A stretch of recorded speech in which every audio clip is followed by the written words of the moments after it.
জামাত ইসলামের একজন নগণ্য কর্মী হিসেবে আমি নিজেকে ধন্য মনে করি, আল্লাহর শুকরিয়া আদায় করি। আল্লাহ তাআলা বলেছেন, আনাকিমুদ্দিন ওয়ালা তাতাফাররাকু, আমার দ্বীনকে প্রতিষ্ঠা করো আর এই ব্যাপারে কোনো মত পার্থক্য করো না।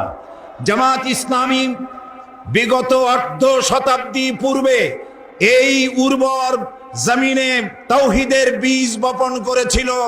সেই বীজ থেকে চারা উদ্গত হয়ে সেই চারাটি আজ শাখায় প্রশাখায় পত্র পল্লবে ফলে ফুলে পরিশোভিত হয়ে বিশাল মহিরুহে পরিণত হয়েছে। এই জামাত ইসলামের একজন নগণ্য কর্মী হিসেবে আমি নিজেকে ধন্য মনে করি, আল্লাহর শুকরিয়া আদায় করি। জামাত ইসলামী দ্বীন প্রতিষ্ঠার প্রচার প্রসারে বিগত অর্ধশত বছর ধরে এই দেশে কোনো হাঙ্গামা, কোনো মারধর, কোনো সন্ত্রাসী তৎপরতা চালায়নি।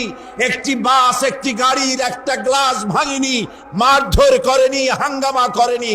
সম্পূর্ণ গণতান্ত্রিক পদ্ধতিতে গণতন্ত্রের বিকাশে দ্বীন প্রতিষ্ঠার জন্যে একদল সুশৃঙ্খল কর্মী বাহিনী তৈরি করেছে সারা দেশ জুড়ে।